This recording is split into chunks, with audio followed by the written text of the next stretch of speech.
Abordons à présent un autre sens, celui de l'audition.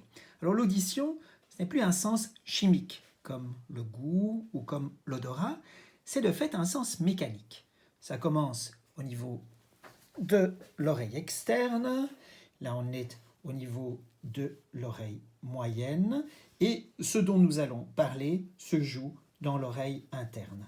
Alors, quand on dit mécanique, ce qu'on veut dire, c'est que nous allons traduire, nous allons opérer une transduction d'une information mécanique qui est le mouvement de l'air, le mouvement rythmique de l'air, en information neuronale, et ça c'est notre sensation auditive, et puis hors du cadre de ce cours, on pourrait parler de l'interprétation, de la perception auditive. Mais ici, on va se concentrer sur les mécanismes cellulaires qui nous permettent d'opérer cette transduction. Alors cette transduction, c'est le mouvement de l'air, et le mouvement de l'air est un mouvement rythmique. Ici, dans cette illustration, on a un diapason, et ce diapason fait vibrer l'air, et cette vibration, ces oscillations, se manifestent sous forme d'ondes. Alors, ces ondes sont caractérisées par une certaine fréquence,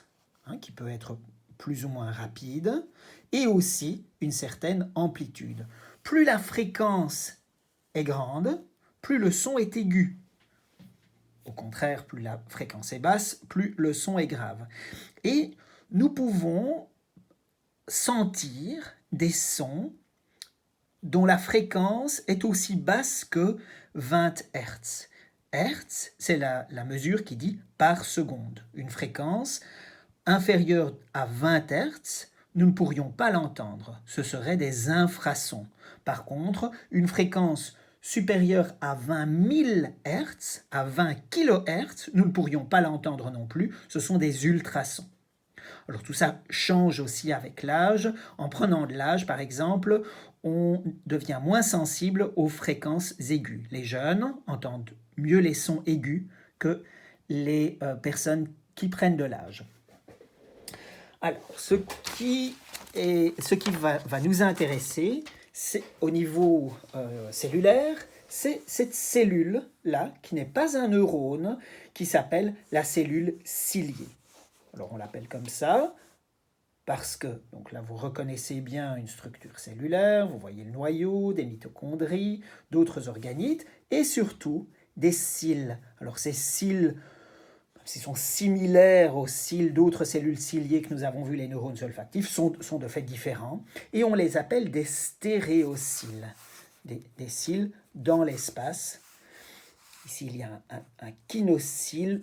N'entrons pas dans ce détail-là. Donc, appelons ces cils des stéréocils. On les a représentés comme ça. On peut vraiment les visualiser par microscopie électronique à balayage. Nous voici dans l'oreille interne et voici tous ces cils et l'organisation de ces cellules ciliées dans ces formes-là qui nous permettent d'être sensibles à certaines fréquences. Voici en plus grand agrandissement, vous voyez ces cils, ou bien encore ici. Alors, une cellule ciliée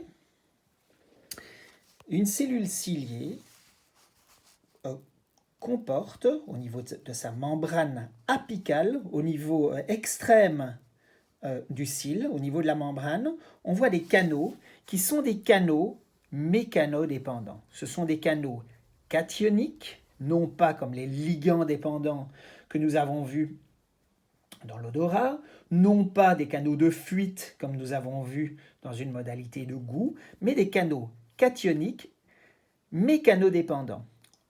On les a représentés ici avec le canal, une porte, et une espèce de ressort. Et ce ressort peut être tendu pour ouvrir, ou détendu, pour ouvrir cette porte et laisser passer alors des ions.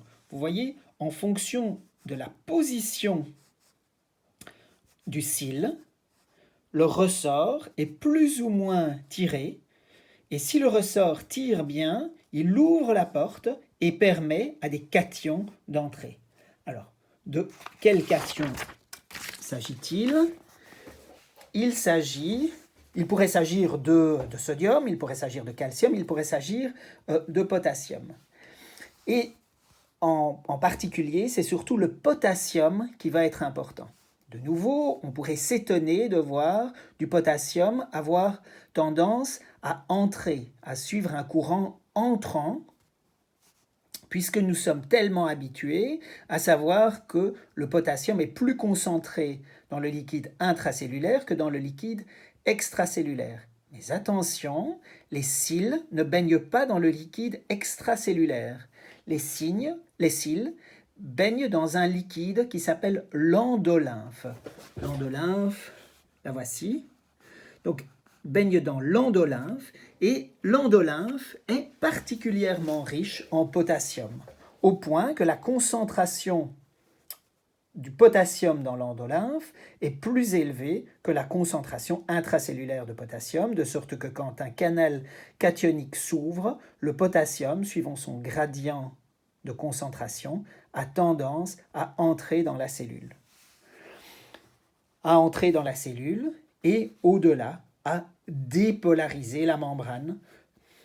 Alors, ici, nous reconnaissons la myosine. Et il y a en effet et de l'actine et de la myosine dans cette structure-là. Nous avons déjà rencontré la myosine et l'actine dans le muscle quand nous avons parlé de contraction musculaire. Et vous voyez vraiment dans cette illustration que quand les cils sont dans cette position-ci, le canal est bien fermé et nous sommes au potentiel, un potentiel de repos. Attention, il n'y aura pas de potentiel d'action, ce ne sont pas des neurones, ils n'ont pas de canaux sodiques voltage dépendants. Quand les canaux s'ouvrent, parce que les cils ont changé d'orientation, dans les mouvements de l'endolymphe, les canaux s'ouvrent, le potassium entre, on a une dépolarisation. Et puis quand les cils se referment, les voici qui vont retourner dans la position de départ, le potentiel de membrane va rediminuer. Alors, de fait, dans l'oreille interne, ici, dans l'oreille externe, le son circule, le son oscille, va faire osciller la membrane tympanique, le tympan qui est dans le fond de l'oreille externe, et cette oscillation va être transmise aux osselets, aux petits os qui sont présents,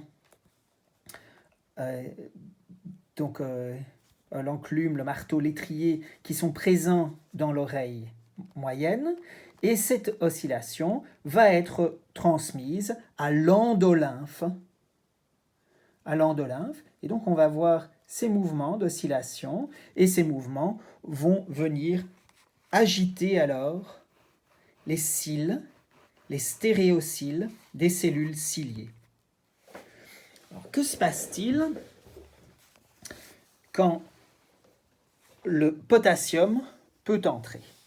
Quand le potassium entre, il dépolarise la membrane. Et vous voyez qu'ici, on n'est plus au niveau de l'endolymphe. Là, c'était l'endolymphe. Ici, on est, ce qui est représenté en bleu ici, c'est le liquide extracellulaire. En rouge, le liquide intracellulaire. Le potassium étant entré, a amené des charges positives à l'intérieur de la cellule, ce qui a dépolarisé la membrane. Cette dépolarisation est telle que des canaux calciques voltage dépendants s'ouvrent. Ces canaux que nous avons rencontrés déjà depuis que nous avons vu comment les neurones peuvent libérer leurs neurotransmetteurs. Ici, ce n'est pas un neurone, mais on remarque quand même des vésicules de neurotransmetteurs. Nous avons rencontré ça auprès d'autres cellules non neuronales aussi. Donc, la cellule ciliée de l'oreille interne n'est pas un neurone, mais elle a des vésicules de glutamate.